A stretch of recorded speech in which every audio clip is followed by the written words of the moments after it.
Hey guys, imagine a cabin made of rough logs, its roof buried under snow so heavy it bends the beams. Inside, a single candle fights against the darkness while families huddle together, wrapped in every scrap of cloth they own. Out on the plains, the wind howls like a living thing, rattling doors, seeping through every crack, reminding everyone that winter is the true ruler here. Before we begin, take a moment to like the video and subscribe, but only if you truly enjoy this kind of storytelling. And let me know in the comments where you're tuning in from and what the weather's like where you are right now. In this video, we're stepping into the frozen heart of the American Wild West. Not the Wild West of gunfighters or dusty saloons, but the one where the cold could starve you, break you, or simply wait you out. These are the forgotten stories of how ordinary people endured winters so harsh they shaped not only survival, but the spirit of the frontier itself. When most people imagine the Wild West, they picture blazing sun, dry deserts, and dusty towns where saloons stood at the center of life. But the truth is more complicated. The frontier was not just hot, it was often bitterly cold. From the Great Plains to the Rocky Mountains, winters could be long, brutal, and life-threatening. For many settlers, trappers, and cowboys, survival meant learning how to endure the cold just as much as it meant braving bandits or wild animals. The West covered a vast area with very different climates. Winters in Texas might bring chilly winds, but winters in Montana or Wyoming could be deadly, with temperatures plunging far below zero. Blizzards swept across the plains, erasing roads and cutting off supplies. The wind itself could slice through clothing and turn a short walk into a fight for life. Many who moved west from the East Coast expected dry heat, but instead found themselves trapped in snow and ice. Shelter was the first line of defense. Families built cabins quickly, using logs or sod blocks cut from the ground. A sod house might be dark and damp, but its thick earthen walls held in heat far better than thin wood. Cabins were insulated with mud or moss stuffed into cracks to block out the icy wind. Floors could be lined with hides, while roofs were sometimes layered with extra earth to trap warmth. These homes were not comfortable by modern standards, but they kept death at bay when temperatures dropped. Fire was life. A hearth or stove was not just for cooking. It was the center of survival. Settlers spent all summer cutting wood to prepare for winter. A large wood pile outside a cabin meant safety, while a small one meant trouble. In treeless areas of the plains, families relied on buffalo chips, dried dung that burned surprisingly well. Without fire, food could not be cooked, water could not be melted from snow, and cold would creep into every corner of the home.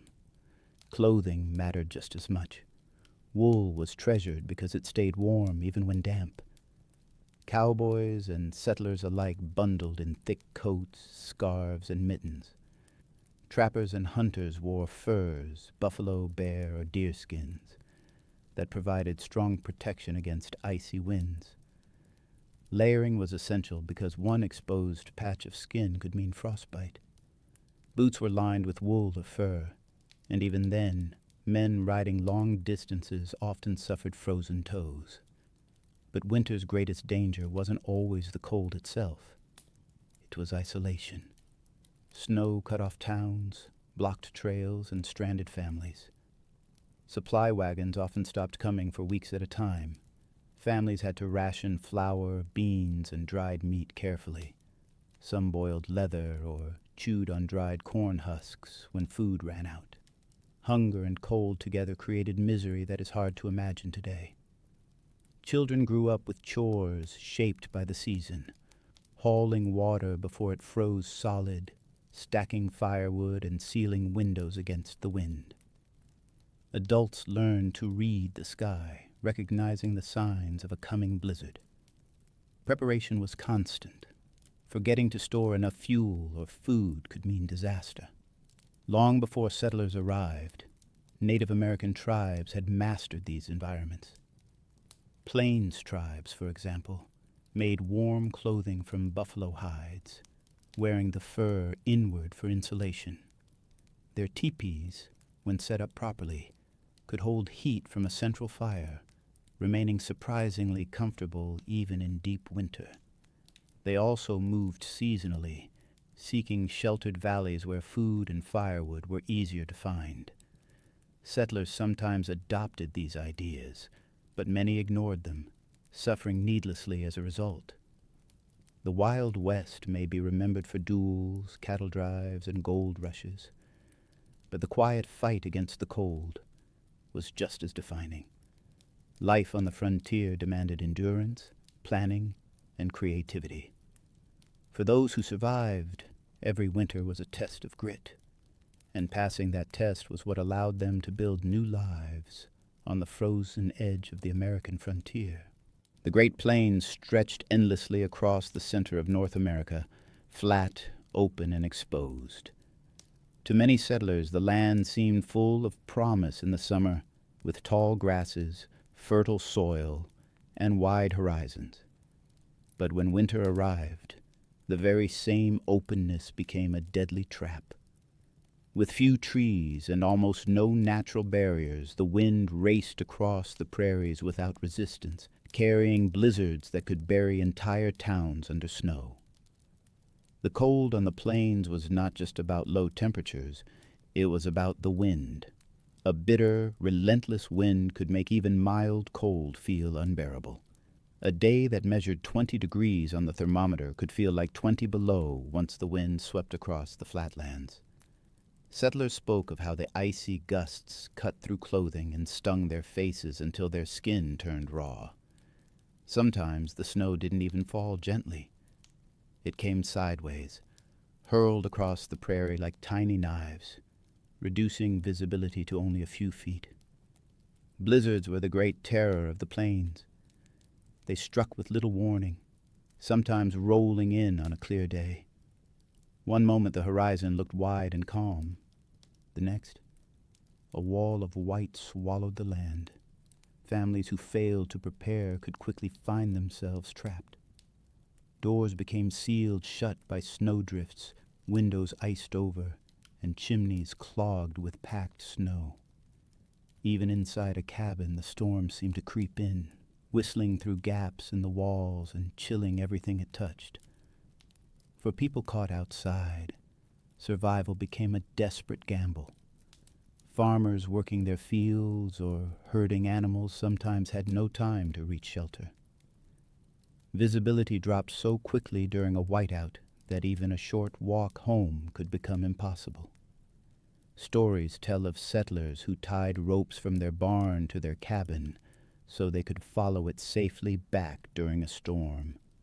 Without such precautions, people could wander in circles only yards away from safety, lost in a swirling sea of white. The isolation of the plains made winter harder still. Towns and homesteads were often separated by miles of empty land. When blizzards struck, neighbors could not easily reach one another. A family stranded in a cabin might be cut off for weeks, relying only on what they had stored ahead of time. If supplies ran low, hunger became a constant companion. Parents carefully rationed flour, cornmeal, and dried beans, stretching every meal as far as possible. A poor harvest in autumn could spell disaster by midwinter. Children felt the brunt of the cold just as much as adults. Many did not have shoes sturdy enough to protect against frostbite, and illnesses like pneumonia spread quickly in drafty cabins. Schoolhouses closed when storms came, not only because of the cold, but because it was too dangerous for children to walk even short distances in heavy snow. Still, families tried to keep routines alive. Even in the harshest weather, chores could not be ignored. Cows needed milking, firewood needed chopping, and water needed hauling before it froze solid. Animals suffered greatly on the plains in winter. Settlers built makeshift barns or dug shelters into the earth to protect livestock. Horses and cattle often had to endure freezing winds in open fields, pawing at the snow to uncover patches of grass. Many did not survive. Losing animals in winter was a devastating blow for a family, as it meant not only hunger but the loss of transportation and farm labor come spring. And yet, despite all of this hardship, people adapted. They learned to predict the weather by watching the sky and feeling the wind. Some families crafted homemade snowshoes to travel short distances. Others built food caches in case they were trapped for weeks at a time. Communities helped one another when possible, sending out rescue parties after storms to check on isolated neighbors. For those who endured, the winter on the Great Plains became more than a season. It was a trial of endurance. The endless whiteness tested patience, strength, and the will to survive. Many newcomers from the east never expected such conditions and left after a single brutal winter. But those who stayed proved their resilience. For them, survival on the plains was not just about conquering the land. It was about learning to respect its harshest face. If the Great Plains tested people with endless wind and sudden blizzards, the Rocky Mountains and Sierra Nevada pushed them to the very limits of human endurance. Winters in the mountains were not just cold. They were long, isolating, and filled with dangers unlike anywhere else in the West. Settlers, miners, trappers, and native tribes who lived among the peaks knew that once the first snows came, escape was nearly impossible until spring. The first challenge of mountain life was snow, deep, heavy, and relentless. In some areas, snowfall measured not in inches but in feet, piling so high that cabins were buried up to their roofs. A single storm could drop enough snow to trap a family indoors for weeks. Paths and trails disappeared beneath the drifts, and even strong men found themselves exhausted after only a few steps through chest-deep snow. For travelers caught in the open, snow was more than an obstacle. It was a death sentence. Avalanches posed another danger. The steep slopes of the Rockies and Sierra Nevada were perfect traps for unstable snow. With little warning, entire mountainsides could roar to life, sending tons of snow and ice crashing down into valleys. Trappers and prospectors told stories of avalanches that buried cabins, killed livestock, or swept away camps in seconds. Survivors knew that one careless shout, a gunshot, or even the crack of a branch could trigger disaster. Shelter in the mountains had to be built with extra care. Log cabins were the most common choice, their thick walls better suited to hold heat than flimsy wooden shacks. Roofs were pitched steeply so snow could slide off rather than collapse the structure. Some families even built partially underground, using the earth as insulation against the bitter cold. Fireplaces and stoves burned constantly, fed by the stacks of wood cut and stored all summer long. Running out of fuel in the mountains was unthinkable. It meant freezing to death. For many, firewood alone was not enough.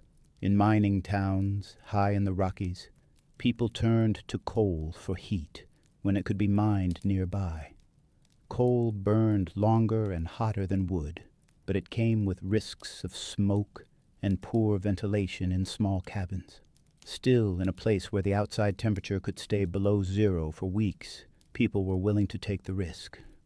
Food was another struggle.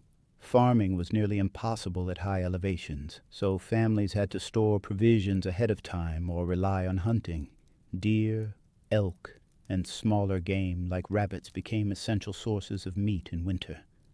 Trappers and hunters prepared dried venison or smoked elk to last through the cold months.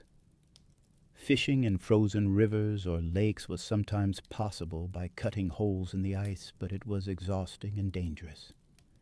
For miners working in remote camps, supplies often had to be hauled up by wagon or mule before the passes closed. When storms sealed the trails, no more food could arrive until spring. Animals needed just as much care as people. Horses and mules were lifelines in the mountains, used for hauling supplies and travel. But keeping them alive in deep snow required barns, hay, and constant attention. In harsh winters, families sometimes had to choose between feeding themselves or feeding their animals. Losing a horse in the mountains was not just a tragedy. It could mean being stranded without transport or the ability to haul firewood. Isolation weighed heavily on mountain communities. Whole valleys could be cut off from the outside world for months at a time. Letters stopped arriving. Trade came to a halt, and news of the outside world vanished. People leaned on one another for survival. Neighbors shared supplies, rescued one another after avalanches, and gathered in cabins for warmth and company during the darkest days. Without this sense of community, the loneliness of the mountains could crush even the strongest spirit. Native American tribes had long adapted to these conditions with remarkable skill. Groups like the Ute and Shoshone moved with the seasons, avoiding the highest elevations during the worst of winter. They crafted snowshoes to travel across deep snow and built shelters in sheltered valleys. Their knowledge of edible plants, hunting grounds, and safe winter routes gave them an advantage that many settlers lacked. Some pioneers learned from them, adopting snowshoes or winter hunting techniques. Others ignored this wisdom and paid with their lives. The mountains of the West were places of incredible beauty, but in winter they demanded respect. For every prospector who struck gold in the Sierra Nevada, another froze in his cabin when supplies ran out. For every family that made it through a mountain winter, another abandoned their homestead, beaten by the cold. Survival in the mountains was never guaranteed. It was a battle fought day after day against snow, ice, hunger, and loneliness. For anyone living in the Wild West, shelter was the most immediate defense against the winter cold. A person could go days without food and sometimes hours without water, but only minutes without protection from freezing winds and snow. The first task for any settler, rancher, or prospector was to put up walls and a roof strong enough to stand between them and the elements. The simplest and most widespread form of shelter was the log cabin. On the frontier, trees often provided the only available building material, and settlers wasted no time in cutting and stacking them. Logs were laid horizontally, notched at the ends so they interlocked at the corners, creating a solid frame. Between the logs, wide gaps were left where the wind could pour through, so people stuffed the spaces with mud, clay, straw, or moss. This practice, called chinking and daubing, sealed the cracks and helped trap warmth inside. A well-built cabin could withstand the worst winds of the prairie or the Rockies, though it still demanded constant maintenance. On the treeless plains, where wood was scarce, families had to be more inventive. They turned to the earth itself, cutting thick blocks of sod, the dense root-filled topsoil, and stacking them to form walls. Sod houses, or soddies, were dark, damp, and prone to leaks when it rained or snow melted, but their thick walls provided insulation that thin planks of wood could not match. During a howling blizzard, many settlers were grateful for those heavy earthen walls, no matter how humble the structure might appear. Some shelters were dug directly into hillsides or built partly underground. These dugouts used the earth as natural insulation, keeping the interior warmer in winter and cooler in summer. They were cramped, smoky, and often damp, but for pioneers who had little time or resources, they could mean the difference between survival and death. Inside these shelters, families worked to make every corner as warm and livable as possible. Floors were sometimes lined with animal hides or layered with straw to block the cold rising from the ground. Windows, if they existed at all, were small and often covered with oiled paper instead of glass, which was expensive and hard to transport. The paper let in light but did little to stop drafts.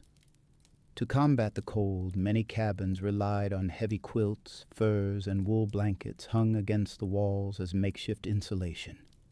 The heart of every shelter was the fire. A stone fireplace or iron stove not only cooked meals but provided the only real warmth in the room. Families arranged their living spaces around the fire, with beds as close as possible to its heat. At night, coals were banked with ashes so the fire could be restarted easily in the morning. In places where wood was scarce, people burned buffalo chips, corn cobs, or even twisted bundles of prairie grass. The smell was unpleasant, but warmth mattered more than comfort. Building a proper roof was just as important as sealing walls. Heavy snow could collapse a poorly built structure, so settlers often pitched their roofs steeply, encouraging snow to slide off rather than pile up. Shingles were sometimes split from logs, while others used sod or layered branches and bark. Every seam had to be carefully fitted because even the smallest leak could let in water that froze overnight, turning a cabin into an icy trap. The size of these shelters was usually small, not because people wanted to live in cramped quarters, but because smaller spaces were easier to heat. A single room might house parents, children, and sometimes animals, all sharing the same space to keep warm. It was not unusual for families to bring chickens or young livestock indoors during especially bitter nights. Their body heat added to the warmth, and their survival was critical for the family's livelihood. Even when shelters were well built, they were far from perfect. Smoke from the fire often filled the room, irritating eyes and lungs. Drafts crept in no matter how carefully the walls were sealed. In some cabins, frost formed on the inside of the walls during the coldest nights. Yet these shelters stood as lifelines in a land where exposure could kill within hours. The effort required to build, maintain, and live in such places shaped the daily rhythm of frontier life. Every season was tied to preparing for the next winter.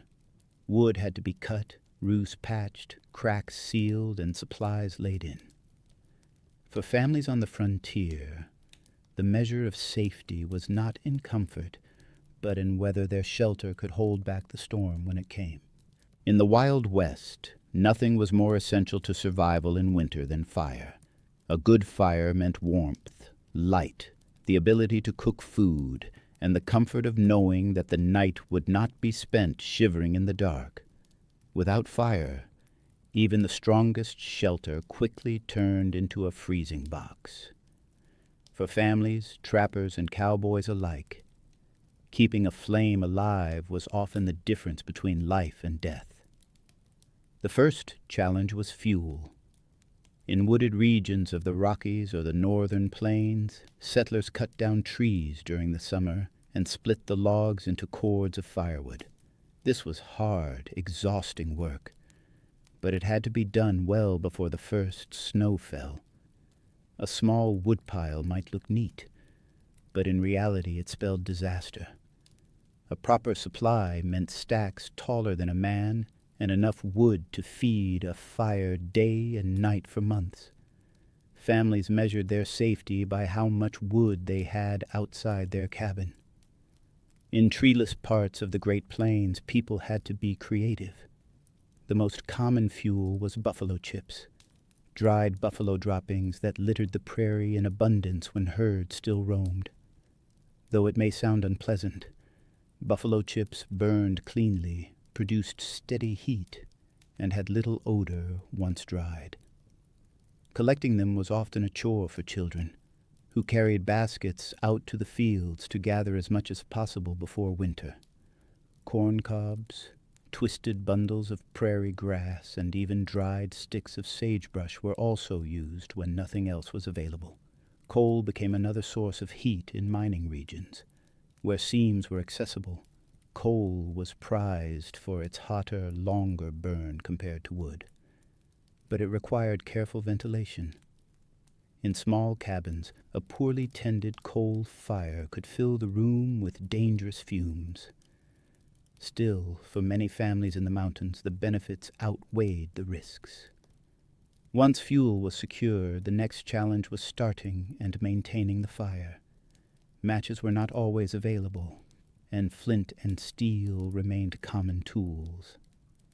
Keeping a fire alive through the night was critical, so people learned to bank the fire by covering the glowing embers with ashes.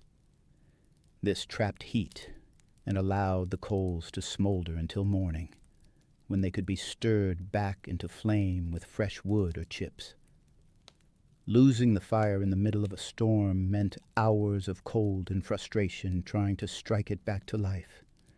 Fires also served as the center of daily life. Families arranged their cabins so that the hearth or stove was the focal point. Beds, chairs, and tables were placed around it, and during winter, much of the day revolved around tending the flame. Food was cooked over the fire, water was boiled to keep it from freezing, and clothes were dried after being stiffened with frost. The crackling of wood became the background sound of winter evenings, a reminder that survival was still within reach. For travelers and cowboys caught on the trail, fire was even more crucial. After long rides through icy winds, men built quick fires with whatever they could gather: dry twigs, sagebrush, or even animal dung. The fire was not just warmth, it was a companion in the darkness. Around it, they told stories, shared coffee, and sometimes kept watch for wolves or coyotes drawn by the smell of food. Without it, the night stretched endless and deadly. But fire was not without its dangers. Cabins made of logs and sod were highly flammable, and one stray spark could destroy everything. Families learned to keep buckets of water or snow close by, especially when children were near the flames. Burns were common, and in an age without advanced medicine, even a small injury could become life-threatening. Still, people accepted the risk. A life without fire in the West was unthinkable. The knowledge of fire extended beyond settlers. Native American tribes had long mastered efficient ways to use it. Many plains tribes carried glowing embers wrapped in buffalo dung to transport fire during travel, ensuring that they did not need to strike sparks in the cold. Their teepees were designed to vent smoke while still keeping heat inside, and fires burned steadily in the center, warming the space for families through long winters. Every act of survival in the Wild West winter circled back to fire. Cutting wood, collecting chips, storing coal, banking embers, cooking meals. All of it was bound to the constant need for heat. It was the heartbeat of frontier life, a fragile flame that had to be guarded against the vast, merciless cold pressing in from every side. Surviving winter in the Wild West meant wearing the right clothing, and for many settlers and travelers, this was as important as food or fire. The human body can only endure so much cold before it begins to shut down, and in the open plains or the snowy mountain passes, exposure could be fatal within hours. The frontier demanded clothes that were warm, durable, and suited to long days outdoors. Most pioneers relied on layers. Wool shirts and trousers formed the base, chosen because wool could still insulate even when damp. Over these, men and women wore thick coats, sometimes homemade from heavy blankets, or purchased at trading posts when available. In the Rockies, mountain men often turned to buckskin, tanned deer, or elk hides that were tough, weather-resistant, and plentiful for those skilled at hunting. Buckskin clothing was stiff when new, but softened with wear, and it provided excellent protection against wind and snow. Fur was the most reliable defense against severe cold. Settlers who could afford it wore fur-lined coats or cloaks, while others stitched together pelts they had trapped themselves. Buffalo robes were especially prized. A full buffalo hide draped over the shoulders could keep a man warm even in sub-zero blizzards. Travelers wrapped themselves in these heavy hides while riding in wagons or sitting around fires. Bear, wolf, coyote, and beaver furs were also used, each offering different levels of warmth and durability. Head coverings were another essential. Wool caps, fur hats, or coonskin caps helped prevent heat loss, as uncovered heads quickly let out warmth. On the trail, cowboys often pulled their broad-brimmed hats low, but in deep winter they needed more insulation. Some even wrapped scarves or strips of cloth around their heads to create makeshift hoods. For Native American tribes, fur-lined hoods and head wraps were already a traditional part of winter attire, adapted perfectly to the harsh climates of the plains and mountains. Hands and feet were always at risk. Frostbite claimed many fingers and toes on the frontier. To fight it, people wore mittens instead of gloves, since keeping the fingers together preserved more heat. Mittens made of fur or wool were common, sometimes lined with rabbit or squirrel skins. On their feet, settlers used wool socks, often layered, and boots lined with fur or felt when possible. In poorer households, shoes were stuffed with dry grass or straw for insulation, a trick also used by Native Americans in moccasins.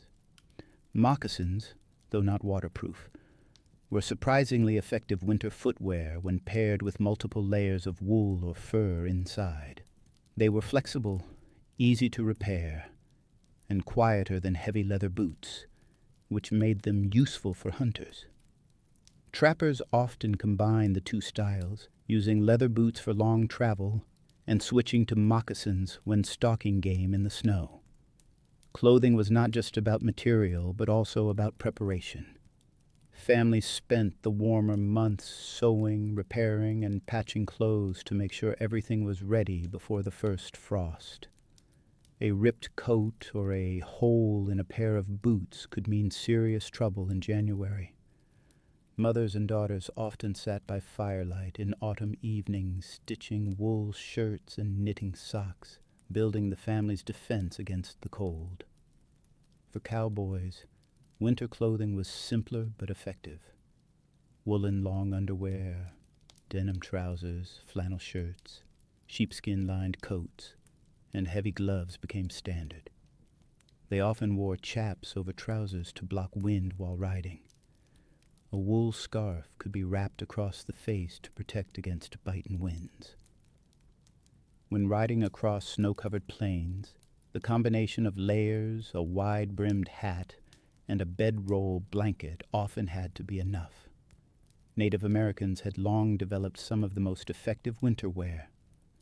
Plains tribes crafted warm leggings and shirts from animal hides, lined with fur. They wrapped themselves in buffalo robes, and their footwear, fur-lined moccasins, was carefully designed to handle both snow and long treks. In the far north, tribes like the Lakota and Cheyenne created layered clothing of hides and pelts that rivaled or even surpassed anything settlers brought from the east. On the frontier, style mattered little compared to survival. Clothes were chosen not for fashion but for function, and every layer had a purpose. In towns, people might try to look respectable, but in isolated cabins or on snow-covered trails, survival came first. To live through a Wild West winter, one had to be wrapped in wool, fur, or buckskin, because anything less meant surrendering to the cold. Keeping enough food to last through winter was one of the biggest challenges for settlers in the Wild West. When snow covered the ground and rivers froze, hunting and foraging became far more difficult. Families had to rely on what they had prepared and preserved during the warmer months.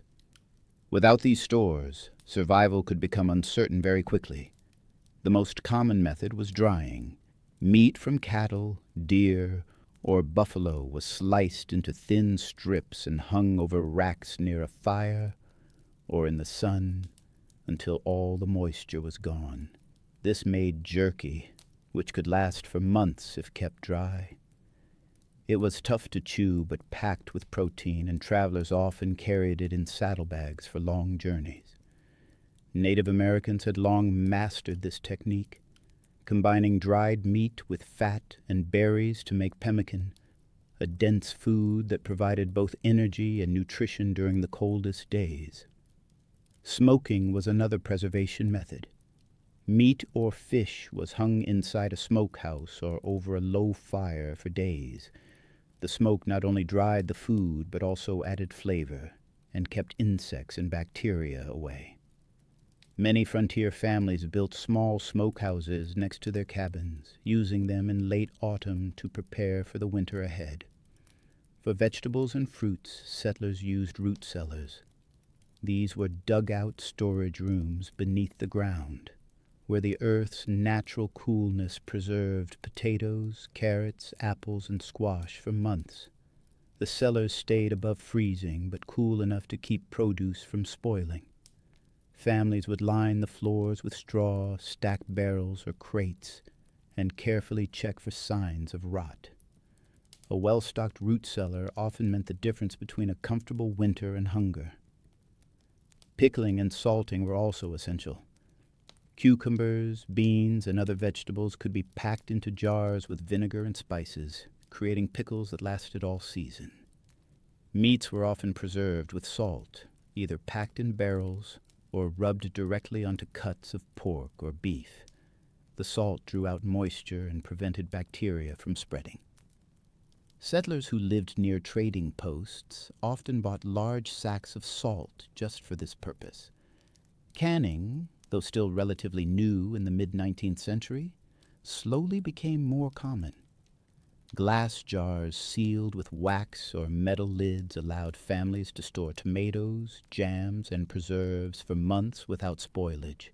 Women in frontier households often spent late summer and fall boiling fruits with sugar, pouring the hot mixture into jars and sealing them for winter. When opened in January, these sweet preserves offered a rare taste of warmth in summer. Grains were stored in sacks or barrels, usually kept in dry storage rooms to avoid mold. Cornmeal, flour, and oats were staples, providing bread, porridge, and other filling meals. Families guarded these supplies carefully, as rodents and insects could easily spoil them. Some households built elevated storage sheds or hung sacks from rafters to keep pests away. Hunting and trapping still continued through winter, but success was unpredictable. Trappers sometimes caught rabbits, muskrats, or squirrels, adding fresh protein to meals. Families also raised chickens, which continued to provide eggs if they were kept warm and fed. Cows and goats could still give milk, though their production slowed in the cold, and many settlers churned this milk into butter or cheese to store. When supplies grew thin, people stretched their food as best they could. Stews became common, with small portions of meat boiled together with root vegetables to feed entire families. Bread was sometimes made with a mix of flour and cornmeal to make it last longer. Coffee, a prized staple, was rationed carefully, and when it ran out, settlers made substitutes from roasted barley or chicory root. Food preservation was not just about surviving hunger. It also provided a sense of security during the harshest months. A cellar filled with jars, barrels, and sacks represented safety, hard work, and foresight. For settlers facing the long silence of winter storms, knowing that food was stored away often brought as much comfort as the warmth of a fire. Surviving the brutal winters of the Wild West required more than just food and shelter. Tools and equipment were the silent partners of survival, and without them, even the strongest settler could quickly be overwhelmed by snow, ice, and wind. Families and lone travelers alike depended on a small but vital set of items to carry them through the season. One of the most important tools was the axe. Axes were used to fell trees, split logs, and cut kindling. And without a steady supply of firewood, life in the wilderness was nearly impossible. A well-sharpened axe could mean the difference between staying warm or freezing during a blizzard. Settlers often kept more than one axe, a heavier one for chopping and a smaller hatchet for finer tasks like trimming wood or breaking ice. Sharpening stones were equally important, since a dull blade was not only less efficient but also more dangerous. Another essential tool was the saw. While axes could chop, saws allowed for cleaner, more efficient cutting of large logs and planks. This was critical when repairing cabins, building fences, or crafting sleds. During the fall, families often worked together to cut and stack cords of firewood, carefully piling them under cover so the wood would remain dry for use throughout winter. Shovels were equally valuable. Heavy snowfalls could bury doorways and block paths, so shovels were needed daily to keep cabins accessible and trails clear. In mining towns, shovels also served for digging through frozen ground or clearing work areas. Some settlers even made improvised snowshoes from wooden frames and rawhide strips, allowing them to walk across deep snow instead of sinking with every step. Knives were multi-purpose tools. A good hunting knife was used for skinning game, preparing meals, crafting tools, and even self-defense. Many families kept several knives of different sizes, sharpening them regularly and passing them down as prized possessions. Alongside knives, needles and thread were crucial.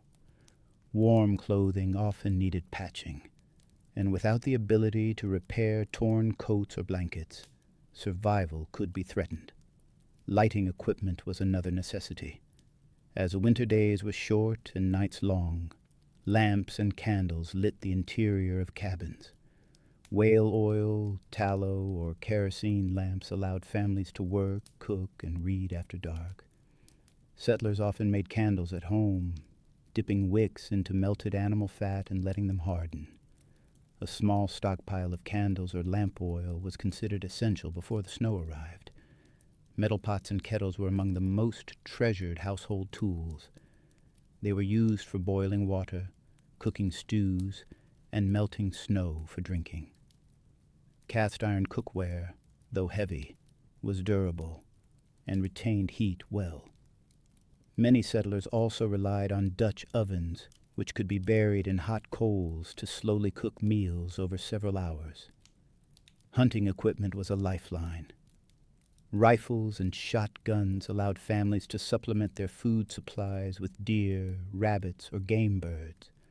Powder, lead, and shot were stocked up before winter, since shortages during storms could mean going hungry. Traps and snares were also set to catch small animals, requiring little energy once placed. Maintaining these tools in the cold was a constant responsibility, as rust or damp powder could ruin a weapon at the worst time. Transportation tools were equally vital. Wagons were less useful in snow, but sledges or simple hand-pulled sleds could carry supplies across frozen terrain. Horses and oxen needed tack and harnesses in good condition, as well as blankets for warmth. For some settlers, snowshoes and even crude skis became lifesavers when deep snow made ordinary travel impossible. Finally, there were tools for comfort and health. Flint and steel, or later matches, ensured that fire could be started quickly in emergencies. A simple metal basin served as both a wash bowl and a container for melting snow. Even musical instruments like a fiddle or harmonica were sometimes considered survival tools in a different sense. They kept spirits alive when the cold and darkness wore people down. Every tool had to be used wisely, cared for, and never wasted. Out on the frontier, there were no nearby stores or blacksmiths during a storm. If a shovel broke or an axe went missing, the loss could be felt for weeks. For many families, preparing their tools for winter was just as important as storing food or repairing the cabin. Surviving the long winters of the Wild West was not just the work of strong men chopping wood or hunting game. Women and children played critical roles in keeping households alive and functioning through the darkest, coldest months. Their daily labor, though often quiet and behind the scenes, was essential for survival. Women were the heart of winter preparation. As soon as summer began to fade, they worked tirelessly to preserve food, drying fruit, pickling vegetables, salting meat, and boiling jars of jam and preserves. These supplies filled cellars and pantries, forming the backbone of the winter food supply. Without this work, many families would have faced hunger long before spring. Inside the cabin, women maintained warmth and order. They kept fires burning from dawn until late at night, constantly feeding wood or coal into stoves. Ashes had to be cleared, kindlings stacked, and embers carefully banked to last through the night. Cooking was a daily task, often done in heavy cast iron pots over open flames. Meals had to stretch to feed everyone, especially when supplies ran low. Sewing and mending were also vital. Winter clothing took a beating from snow, wind, and hard labor. Women spent hours patching coats, darning socks, and stitching quilts. Using scraps of cloth, they repaired garments so they could last another season. For families with children, this meant constantly adjusting and resizing clothing as kids grew, often reusing the same materials in creative ways. Cleaning was more than just tidiness. It was survival. Dirt and dampness could lead to illness, so women scrubbed floors, aired bedding, and tried to keep living spaces dry and sanitary. With limited access to medical care, preventing sickness was the first line of defense. Herbal remedies, poultices, and teas were often prepared by women, who passed down traditional knowledge from one generation to the next. Children were not idle during winter. Even the youngest had jobs to do. They gathered kindling, carried water, fed animals, and helped care for younger siblings. Older children might trap small animals, fetch supplies from nearby neighbors, or help repair tools and equipment. Their labor lightened the load on their parents and taught them essential skills for future survival. Education, though limited, continued in many homes. Mothers taught reading, writing, and arithmetic using whatever books were available. Bible stories, letters from relatives, and hand-copied poems became lessons. This time indoors was also used to teach children sewing, knitting, and basic cooking. Winter was a season of learning, even when formal schools were closed or unreachable. In many households, women also took on the role of morale keepers. The cold and isolation could wear down even the toughest settler. Long nights, howling winds, and endless snow created a heavy emotional burden. Women often kept spirits alive through music, storytelling, and simple celebrations. They made holidays special with handmade decorations, small treats, or songs passed down from their own childhoods. When sickness or injury struck, women became caregivers and healers. With no doctors nearby, they treated fevers, dressed wounds, and nursed the sick through long recoveries. Many carried small collections of herbs, salves, and homemade remedies. These treatments, combined with constant attention, often saved lives when professional help was days away.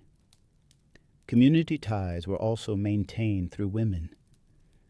They visited neighbors when weather allowed, shared supplies during shortages, and organized help for families in trouble. Women's networks were informal but powerful, allowing settlers to support each other during hard winters. Even a small act, sharing a loaf of bread or helping care for a newborn, could make a big difference. Winter survival in the Wild West was never a one-person job. It required the full effort of every family member, and women and children were at the center of this work. Their labor kept fires burning, bellies full, and hope alive when the world outside was frozen solid. While individual grit and family resilience were important, no settler or rancher in the Wild West could survive the brutal winters entirely alone. Community cooperation was often the deciding factor between hardship and catastrophe. Neighbors leaned on one another for food, shelter, tools, and moral support, creating bonds that often proved stronger than blood ties. In small frontier towns, winter preparations were sometimes carried out collectively. Families shared labor during harvests, helping each other bring in crops before the first snow. When a barn needed raising or a roof repaired before the storms, neighbors would gather to complete the task in a single day, knowing that everyone's survival depended on strong, secure buildings. Food sharing was common in times of shortage. A family with extra venison or dried corn might trade with a neighbor who had surplus potatoes or flour. Barter and exchange were more than economic systems. They were survival strategies. Communities developed unspoken agreements to help each other in emergencies, trusting that generosity would be returned when their own supplies ran low. Livestock care also became a shared duty. If one family lost a cow or a horse in the deep snow, neighbors might lend an animal or help replace it come spring. During severe blizzards, families sometimes sheltered animals together in larger barns to conserve warmth and labor. These cooperative efforts reduced losses and ensured that everyone had at least some livestock to rely on once the thaw arrived. When illness spread, cooperation became even more critical. Families opened their doors to care for sick neighbors, providing food, warmth, and attention.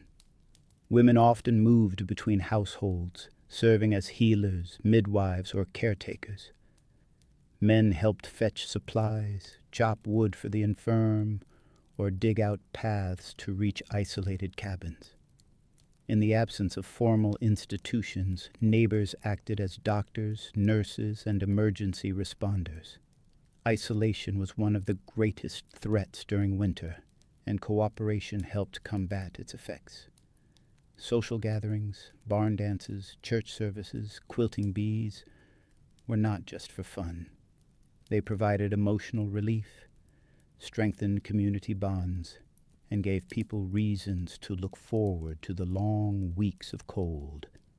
Even when snow blocked roads, families traveled by sleigh or snowshoe to reach each other, determined not to let loneliness consume them. Churches and schools often became centers of mutual aid. A church might organize collections of food or clothing for struggling families. Teachers sometimes kept children warm at schoolhouses with extra firewood supplied by the community. These small acts of collective care created safety nets that made survival more possible, even for the poorest settlers. Communication networks were informal but essential. News of approaching storms, traveling traders, or dangerous shortages spread from household to household. Sometimes this information came too late, but often it allowed families to prepare just enough to weather the next challenge. passing along advice, warnings, or simply encouragement, helped people feel less alone against the vast, uncaring winter. Mutual aid was not always equal, and tensions could arise when some families gave more than they received. Yet in most cases, communities understood that fairness balanced out over time. One year, a rancher might have enough hay to share with neighbors. The next year, he might be the one asking for help. This cycle of giving and receiving created trust and interdependence that no individual could replace. For travelers and strangers, cooperation extended beyond local circles. Inns, trading posts, and even private homes sometimes opened their doors to stranded wayfarers caught in sudden storms. Hospitality was not just kindness. It was a shared recognition that anyone could find themselves lost or freezing in the wilderness. Offering shelter was both a moral duty and a practical safeguard, since today's stranger might be tomorrow's rescuer.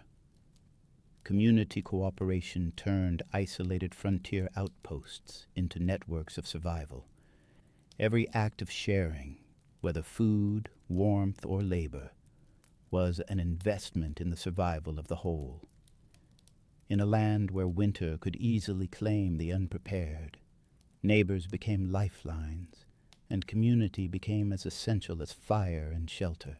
The winter cold of the Wild West was not just uncomfortable, it was deadly. Frostbite and hypothermia claimed lives every year, striking quickly and often without warning. For settlers, cowboys, and travelers, understanding these dangers was a matter of life and death, even if they did not yet have modern medical terminology to describe them. Frostbite was a constant risk. When skin was exposed to sub-zero temperatures or icy winds, blood flow slowed and tissue began to freeze. The fingers, toes, ears, and nose were most vulnerable. A cowboy riding long hours across the plains in a blizzard might discover that his hands no longer felt the reins, or a settler chopping wood could suddenly notice his fingertips turning pale and numb. Once frostbite set in, damage could be permanent. Many people lost fingers, toes, or entire limbs, which made survival even harder in a world that depended on physical labor. Signs of frostbite were not always obvious to the untrained eye. Settlers often described skin turning white, gray, or waxy. Numbness was both a symptom and a danger, because it fooled people into thinking they were fine when in fact their flesh was freezing.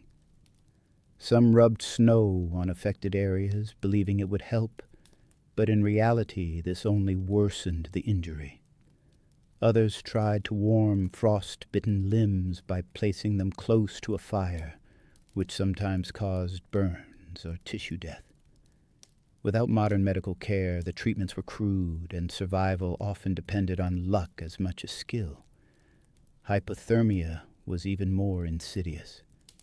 Unlike frostbite, which attacked the extremities, hypothermia threatened the entire body.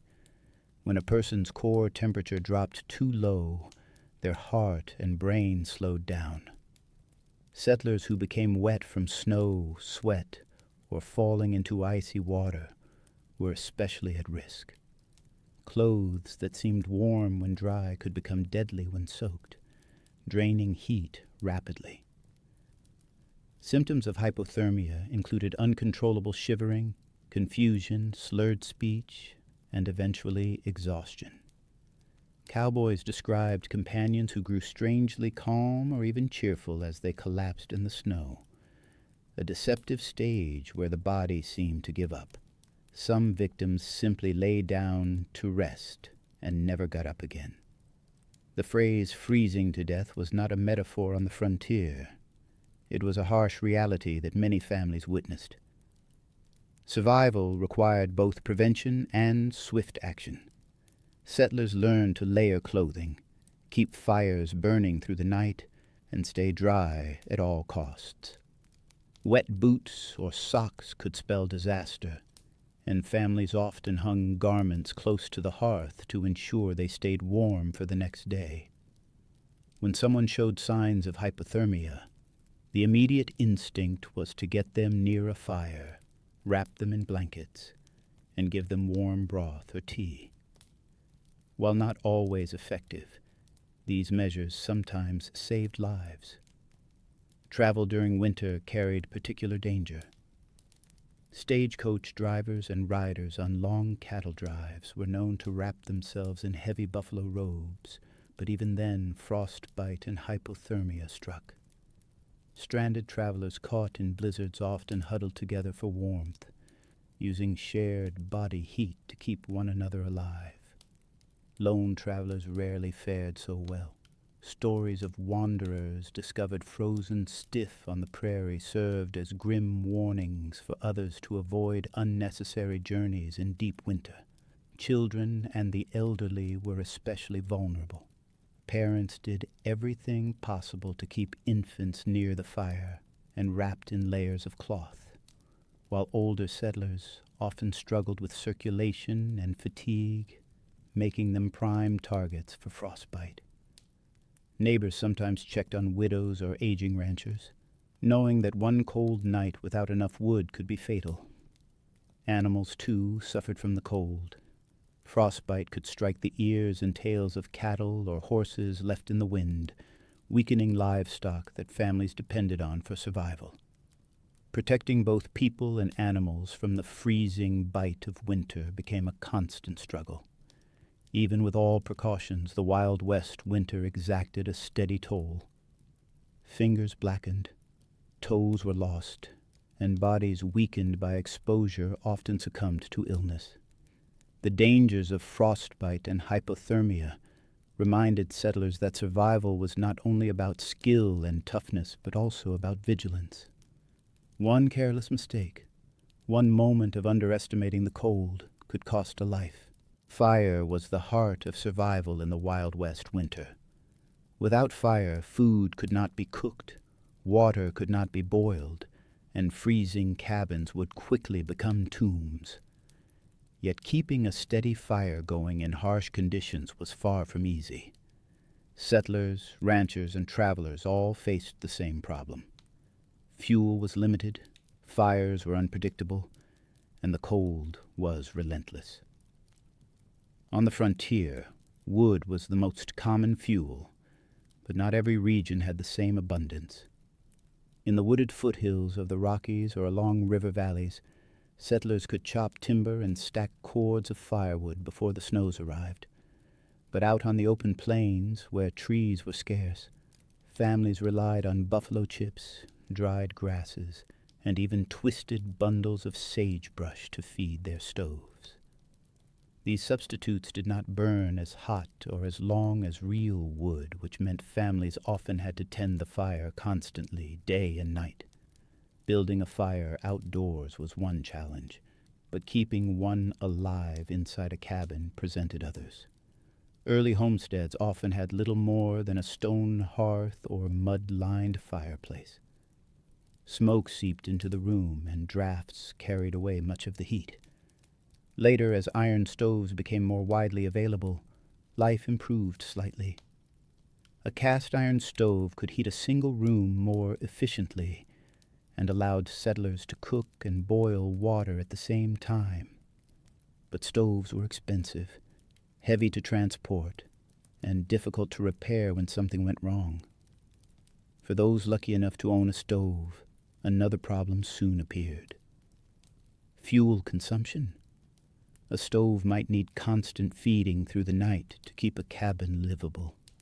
Families often took turns waking up to add wood or chips, and the first person out of bed in the morning faced the unpleasant task of rekindling embers into flames. On the coldest nights when supplies ran low, people sometimes stuffed every scrap of burnable material they had. Broken furniture, old clothing, even dried animal bones, into the fire. Travelers on the move had even fewer options. Cowboys on cattle drives relied on small campfires built from whatever scrub they could gather. Outlaws hiding in the hills sometimes went without fire entirely, fearing the smoke would give away their position. Stagecoach drivers tried to keep passengers warm with buffalo robes, but at night stops, the flickering light of a campfire often meant the difference between survival and frostbite. Keeping a fire safe was another challenge. Cabins were built of wood, often dry and brittle from the desert air. A stray ember could ignite a roof or wall, turning a family's shelter into ashes in moments. Settlers knew the danger, but accidents still happened, especially when children played too close to the flames or when high winds carried sparks. A burned cabin in the middle of winter could spell disaster, forcing a family to rely on neighbors or perish in the cold. Water added yet another difficulty. Buckets left near the hearth could freeze solid if the fire went out, and melting snow for drinking water consumed precious heat and fuel. In many homes, kettles of water were kept on the stove around the clock, ensuring both a source of hydration and added humidity in otherwise bone-dry air. Even with fire, warmth was uneven. Families often crowded into a single room to stay near the stove, leaving the rest of the house icy and unused during winter months. Beds were pushed closer to the heat, and people slept under layers of quilts, blankets, and animal skins. At times, boots or damp clothing were placed near the fire to dry, but this carried the risk of scorching or even catching flame if left unattended. Despite the constant battle, fire remained the fragile lifeline between survival and death. Settlers measured their security not just by the food in their pantry, but by the stacks of fuel outside their door and the glowing embers inside their stove. To live through a Wild West winter meant never letting the fire die, because once it went cold, everything else followed. Life on the frontier often demanded independence, but in truth, few people survived the brutal winters of the Wild West entirely on their own. Neighbors, however scattered, often became lifelines when conditions grew harsh. The long months of snow and ice tested not only individual endurance but also the bonds of community. Settlers quickly learned that isolation could be dangerous. A single family snowed in without firewood, food, or medical help might not last until spring. Because of this, neighbors often checked on one another whenever possible. In prairie towns, people hitched up teams to sleds or wagons and made slow journeys through drifts just to see if another family needed help. Out in remote homesteads, a lantern glowing in the window at night sometimes served as a signal that all was well, or, if absent, a warning that something had gone wrong. Exchanging supplies was one of the most common forms of community support. One family might run short on flour, while another still had a sack to spare. A hunter lucky enough to kill a deer might share the meat with others, knowing that next time he might be the one in need. This culture of give and take was not always written down, but it became a survival code. The idea of refusing aid to a neighbor in winter was almost unthinkable, since tomorrow the roles could easily be reversed. Barn raisings, quilting bees, and other gatherings often had more than a social purpose. They built connections that later paid off in emergencies. Quilts stitched by a group of women might find their way into the homes of those struggling to stay warm. Men who helped stack a neighbor's firewood before the first snowfall could expect the same when their own supply ran low.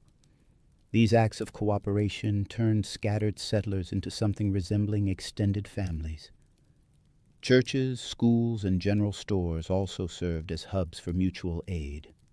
On Sundays, after services, families might quietly pass food or clothing to those who had less. Storekeepers sometimes kept an open account through the winter, knowing settlers could pay after spring harvest or cattle sales. Teachers kept watch over children, sometimes sending them home with extra bread or a warm scarf donated by others. Though money was often scarce, trust and reputation carried weight. A family known for generosity might find that generosity returned when they needed it most. Travelers benefited from this culture as well. Stage stations, ranches, and even private cabins sometimes opened their doors to strangers caught in a blizzard. Hospitality was not always about kindness alone. It was also about the understanding that tomorrow the roles could switch. A rancher offering coffee and a warm fire to a snowbound traveler knew that someday he or his family might be the one stranded. There were, of course, limits. Supplies were never endless, and tensions sometimes arose when neighbors felt one family took more than they gave back. In lean years, resentment could brew quietly, especially when survival meant hard choices. But even then, the need for solidarity usually outweighed bitterness. When the alternative was watching someone freeze or starve, most people chose compassion, if only because they hoped the same would be shown to them. Winter emergencies often revealed the strength of these ties. When a cabin roof collapsed under heavy snow, neighbors came with axes and shovels. If a child fell ill, someone would brave the storm to fetch a midwife or doctor from miles away. When cattle wandered off in a blizzard, nearby ranchers sometimes joined the search, knowing the survival of a herd could mean the survival of an entire family. These acts of courage built bonds that lasted long after the snow melted. The Wild West is often remembered as a land of rugged individualism, but the truth of winter survival tells another story.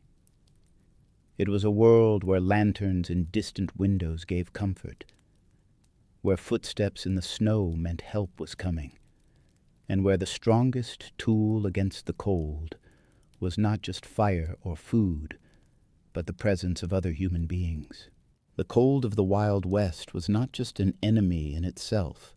It often weakened the body, making settlers and cowboys more vulnerable to illness. Frostbite, pneumonia, influenza, and simple infections that spread in damp cabins could become deadly when doctors were far away. Medical resources were scarce, and families often had to rely on a mix of home remedies, folk knowledge, and improvisation to make it through the long winter months. One of the greatest challenges was distance. On the open prairie, the nearest physician might live days away, and deep snow could make travel impossible. Families had to become their own doctors. Mothers and grandmothers were often the keepers of herbal wisdom, passing down knowledge of teas, poultices, and tinctures. Willow bark, known for its pain-relieving qualities, was sometimes brewed into a tea to ease fever or aching joints. Garlic, onions, and mustard seeds were used in poultices to draw out infection or treat chest congestion. While not always effective, these remedies offered hope when professional medicine was out of reach. Supplies kept in frontier households often included simple but vital items: castor oil, turpentine, iodine, and Epsom salts. Many settlers carried these small bottles in their travel trunks because they were considered universal cures. Castor oil, though unpleasant to swallow, was thought to treat everything from constipation to coughs. Turpentine was rubbed into the skin to relieve sore muscles, or used in small amounts as a disinfectant. Some families swore by goose fat or bear grease as topical treatments for frostbite and chapped skin. Illness often spread quickly in winter because families lived in close quarters, sometimes with livestock sharing the same shelter. Coughs and fevers could move from one member of the household to all others in a matter of days. Ventilation was poor, but opening windows for fresh air risked freezing the occupants. Parents wrapped their children in layers of quilts, fed them broth made from whatever bones or scraps were available. and prayed the sickness would pass. In towns, doctors did exist, but their supplies were limited. Many relied on traveling medicine kits filled with laudanum, quinine, and calomel. Laudanum, an opium-based tincture, was used widely for pain and coughs, but it also carried the risk of dependency.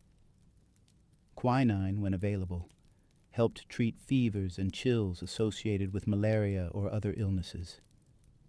Calomel, a mercury compound, was prescribed for digestive troubles, though it often did more harm than good. Despite these flaws, settlers clung to any medicine they could obtain, since the alternative was often doing nothing. During epidemics, community support once again became critical.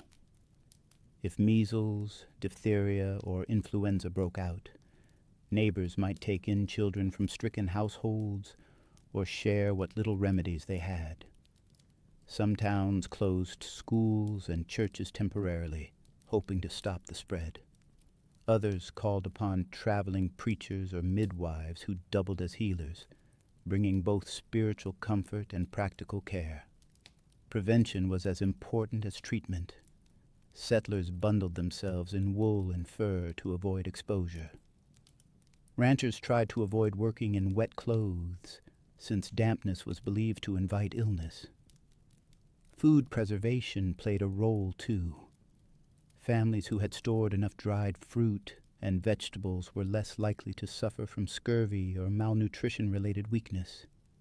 Drinking water was often boiled when fuel was available, though many relied on snowmelt or nearby streams without treatment, which sometimes led to stomach sickness. Despite hardships, many families managed to pull through winters with little more than determination and simple practices.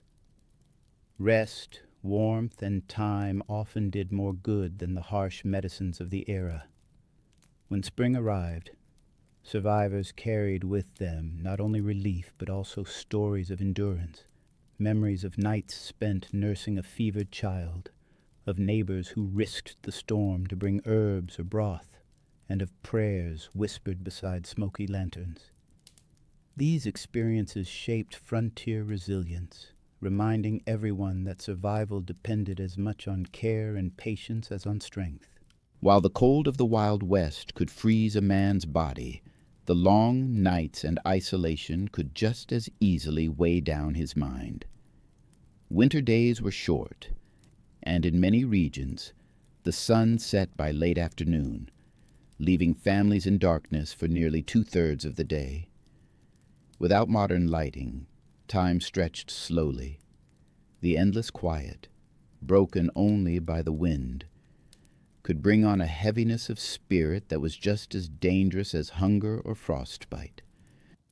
Settlers had to learn ways to keep their minds active and their spirits strong if they hoped to last until spring. One of the most common challenges was loneliness.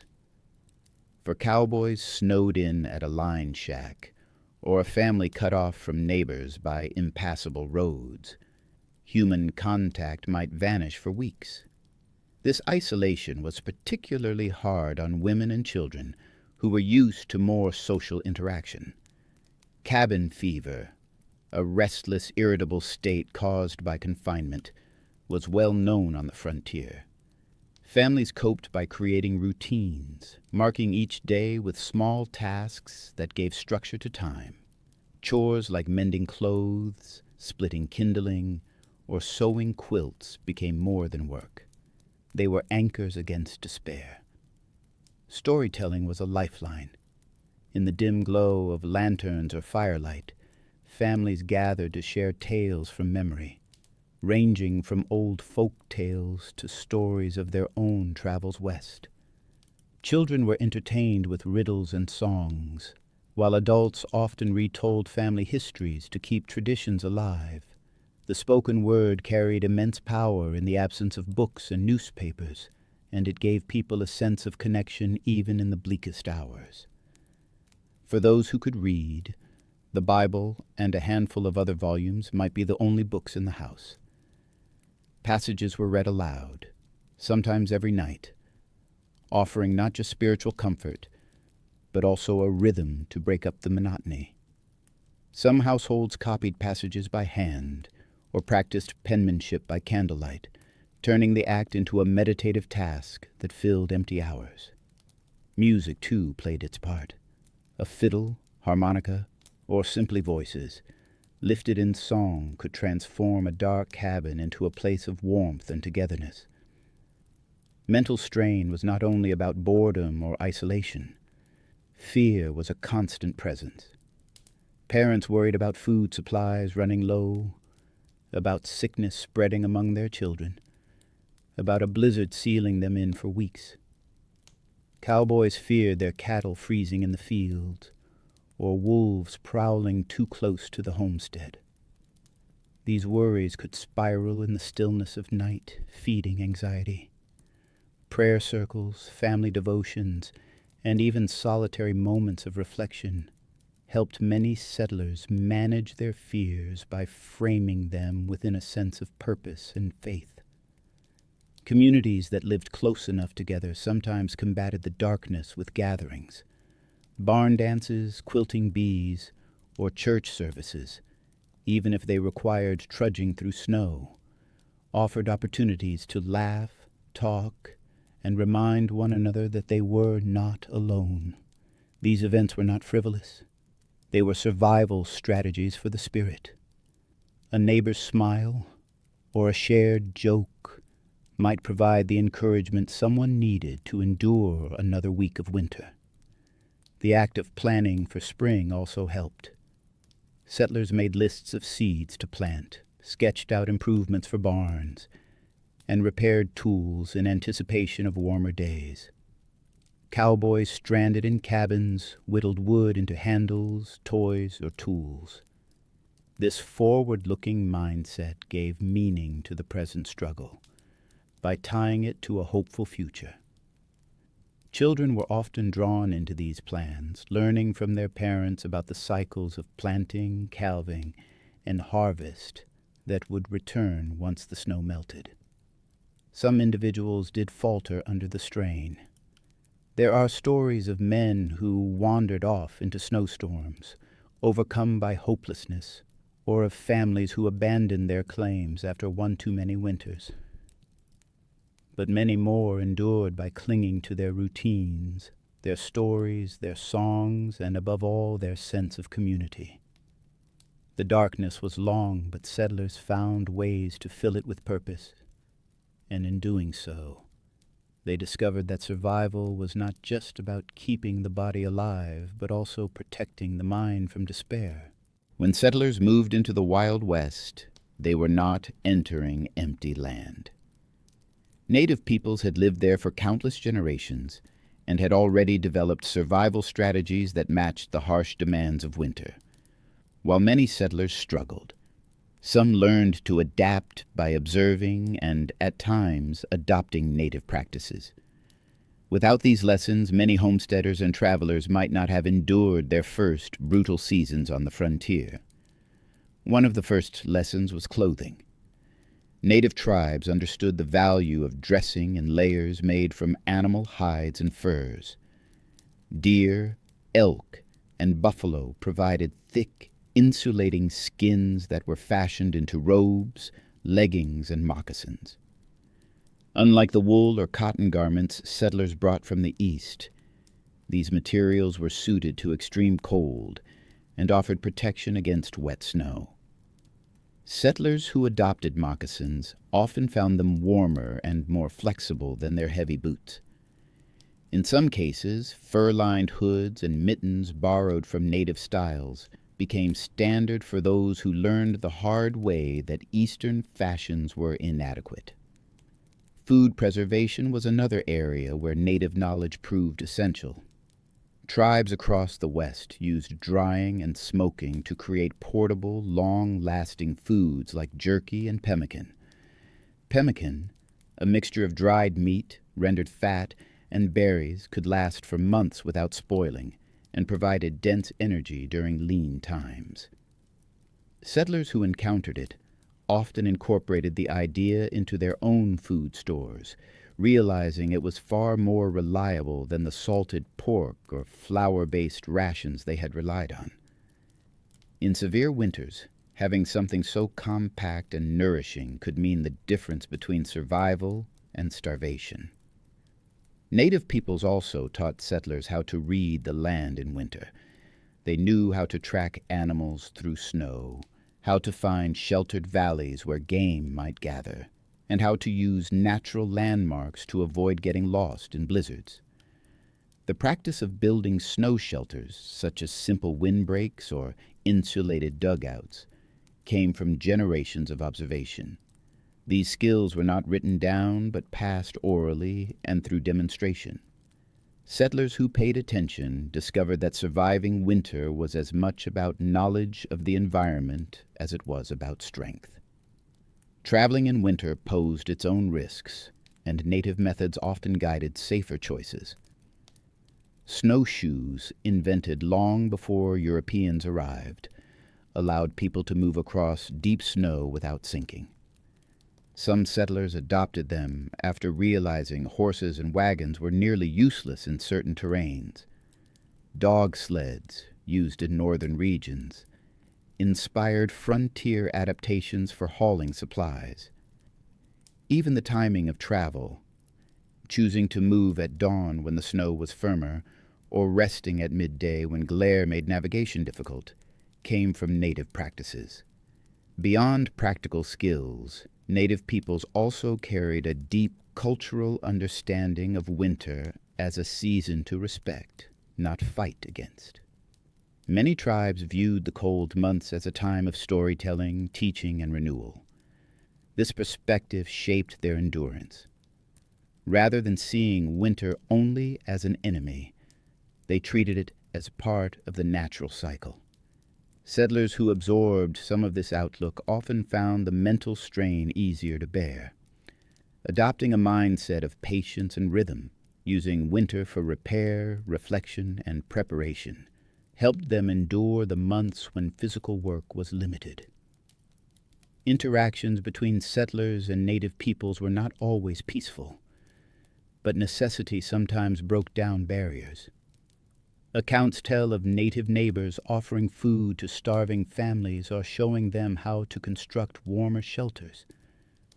In exchange, settlers occasionally shared metal tools or other goods.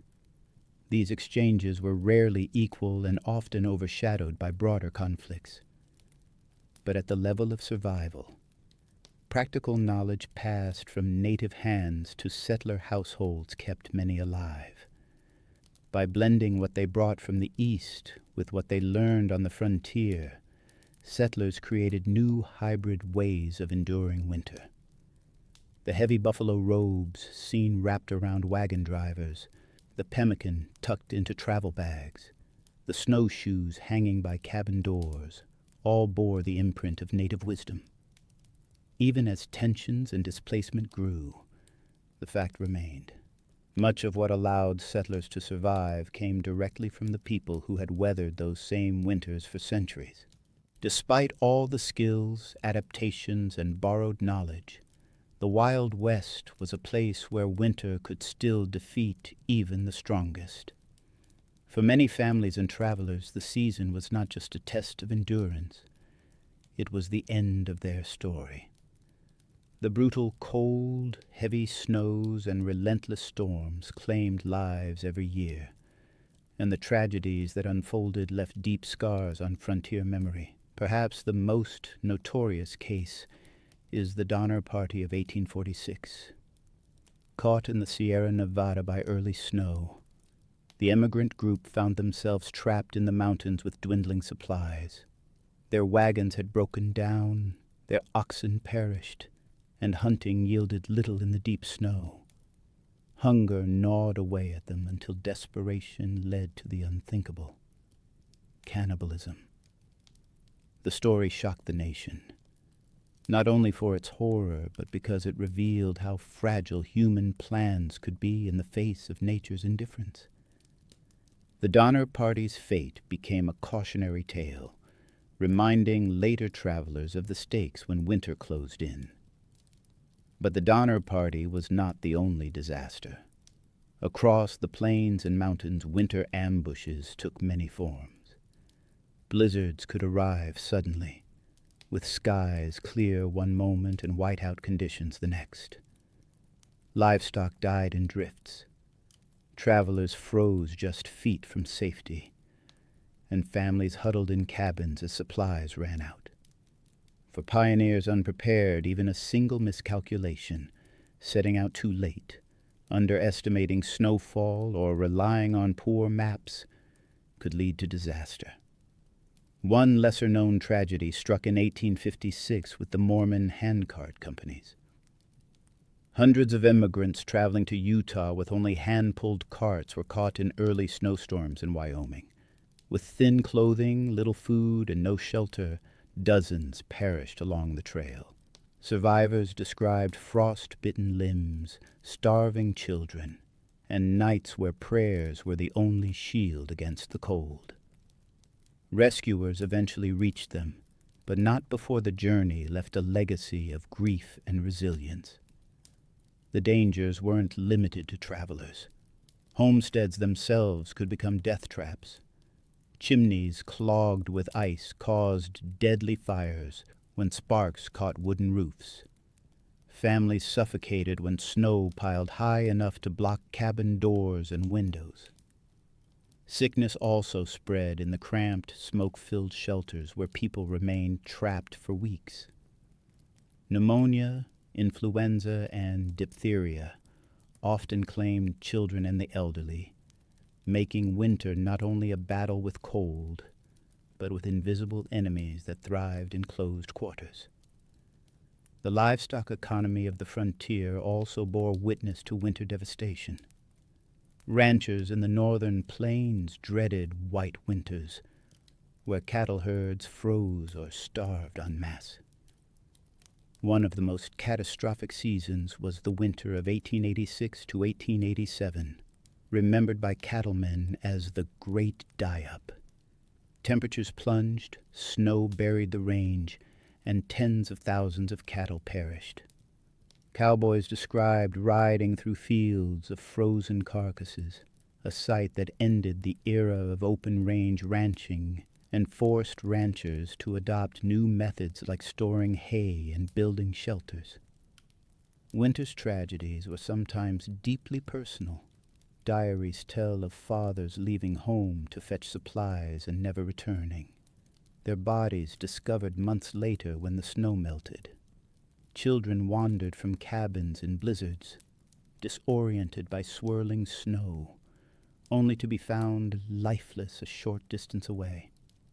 Stories like these circulated in frontier communities, whispered around fires as warnings of how quickly misfortune could strike.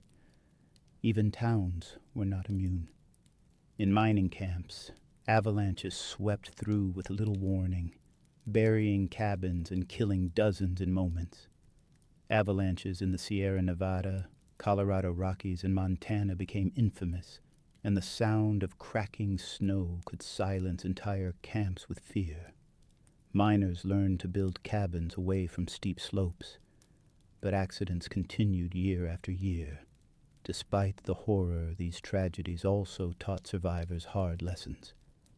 Settlers who endured them adapted, shared warnings, and changed how they prepared for the season. Communities learned to store more food, build sturdier shelters, and respect the signals of the weather more carefully. Yet no matter how much preparation took place, the frontier's winters carried a reminder: survival was never guaranteed. While many tales of the Wild West in winter highlight isolation, hunger, and hardship, there is another side to the story: the way communities came together to endure the coldest months. Life on the frontier was harsh, but survival was never just about individual strength.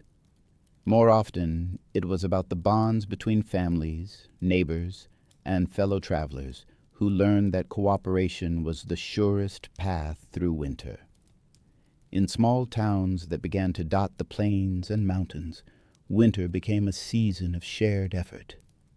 Before the snows arrived, townsfolk would hold communal harvest days, ensuring that every family had enough grain, vegetables, and dried meat put aside. Neighbors often exchanged goods, one family trading extra firewood for another's preserved vegetables, or a rancher giving part of his beef in return for a supply of cornmeal. The idea was simple.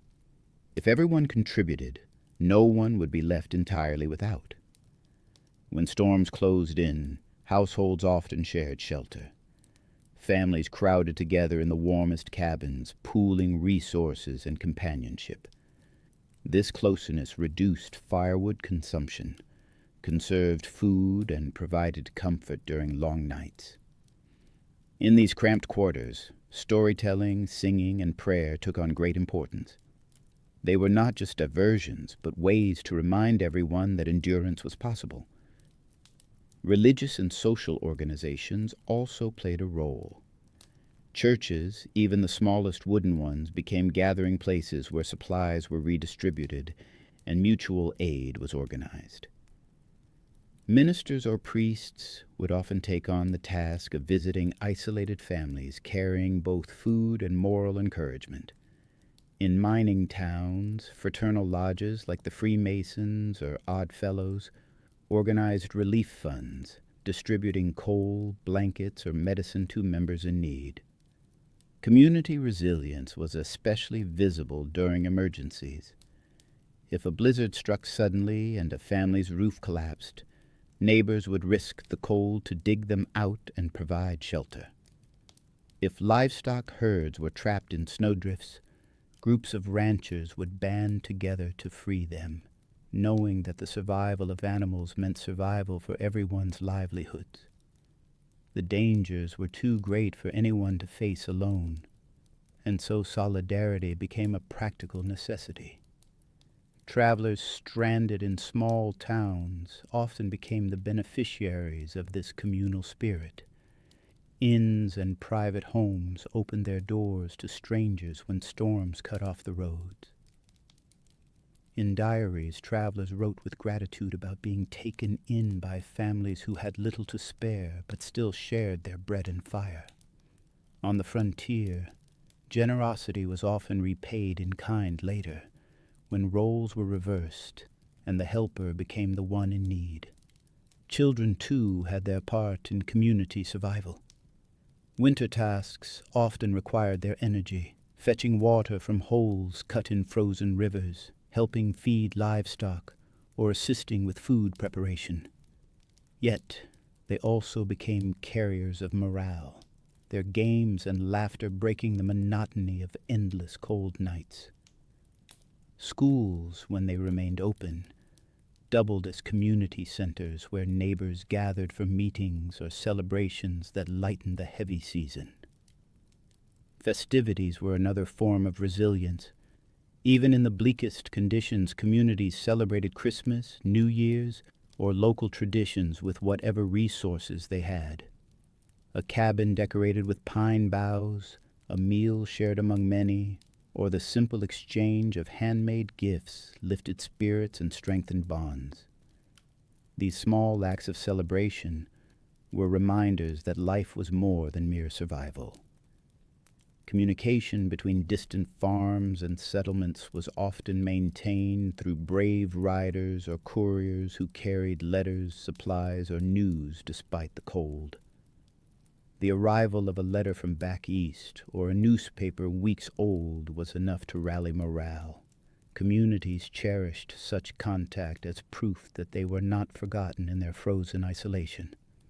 The truth of frontier winters was this: while individuals could suffer, communities that stood together could endure.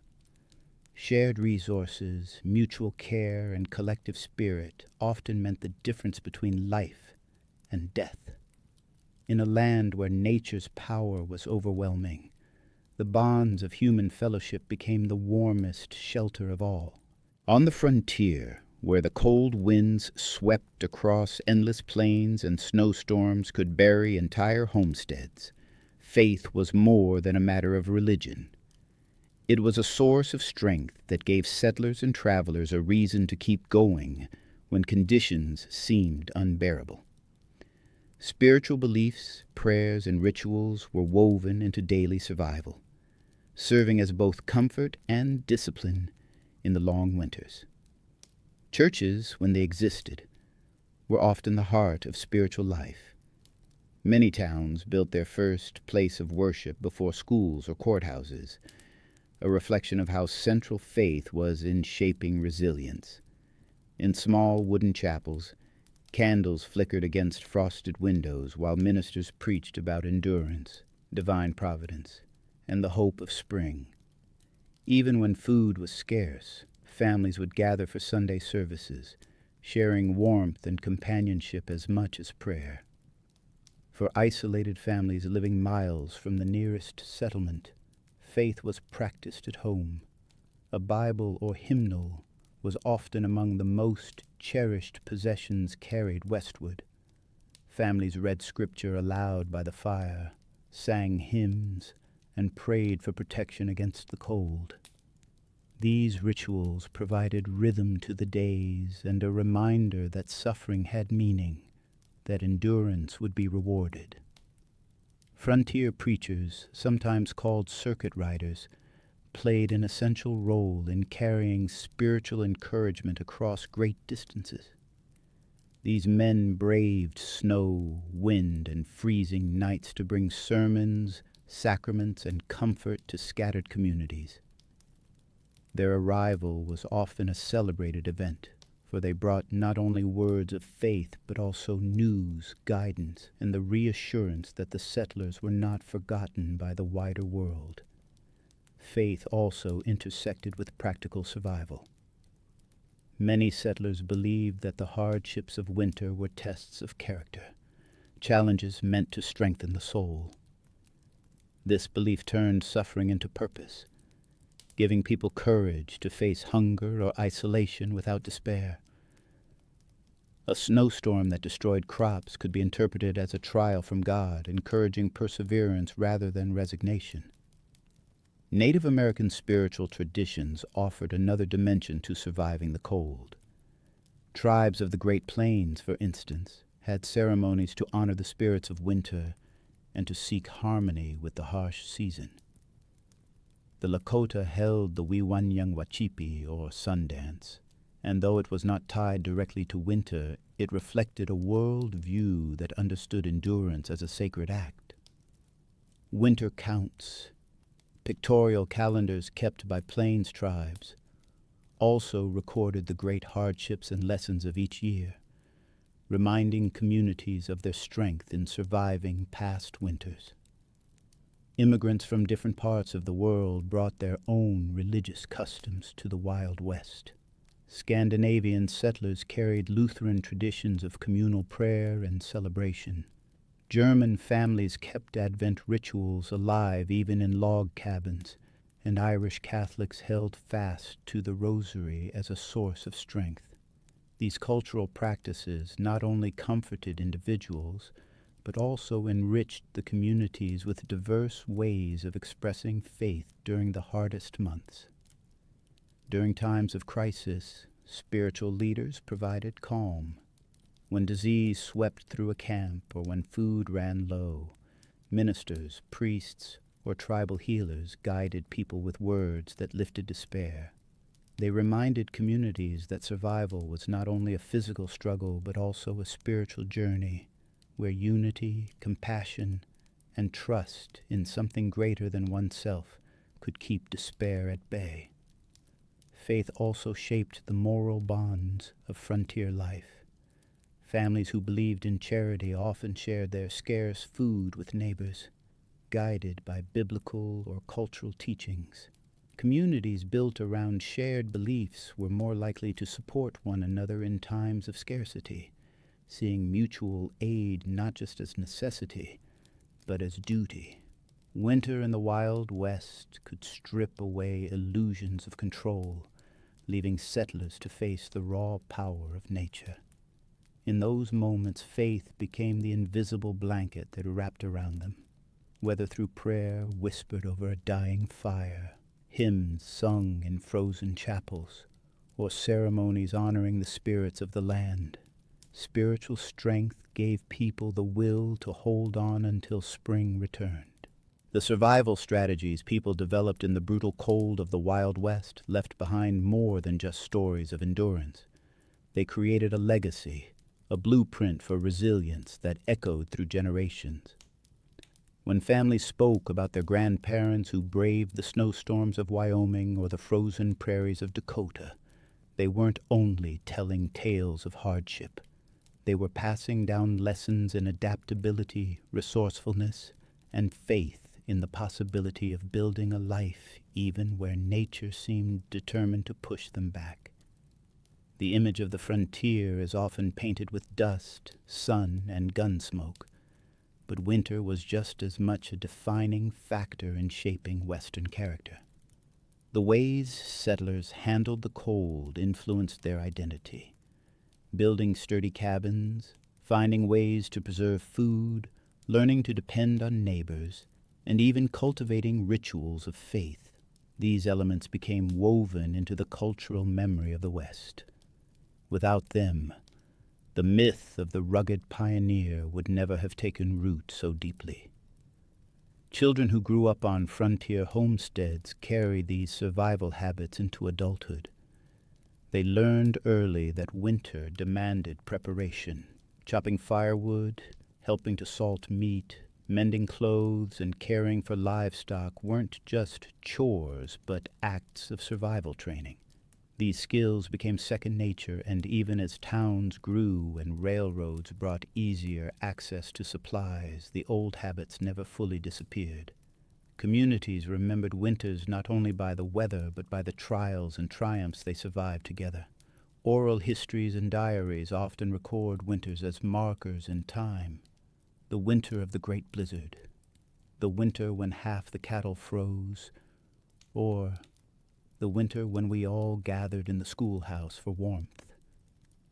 These shared memories shaped local identity, giving people a sense of belonging to something greater than themselves, a narrative of survival against odds. The legacy also extended to architecture and settlement planning. Families who learned from one brutal winter often built stronger, better insulated homes the next season. Some shifted their settlements to valleys or wooded areas that offered more natural protection. Entire towns made adjustments, such as placing buildings close together to reduce exposure to wind. The lessons of survival, in other words, shaped the very physical landscape of the West. Over time, these habits became part of folklore. Stories of brave women walking miles through snow to fetch medicine, of children carrying water when rivers froze, or of neighbors sharing their last sack of flour, became examples of Western character. They were repeated around firesides and in schoolhouses, teaching new generations not to forget the price of survival. The legacy wasn't only practical, it was also psychological. People came to view winter hardship as a badge of honor. Enduring the cold became proof of toughness and grit, qualities that later defined the Western mythos celebrated in books, movies, and popular imagination. It was less about suffering and more about triumph, the quiet kind of victory that comes from holding out when the odds say you shouldn't. And so, when we look back on how people survived the brutal cold, we're not only seeing strategies of necessity, we're witnessing the creation of a culture, a mindset, and a legend. Their survival became the foundation of the Western identity itself. Not glamorous, not easy, but enduring.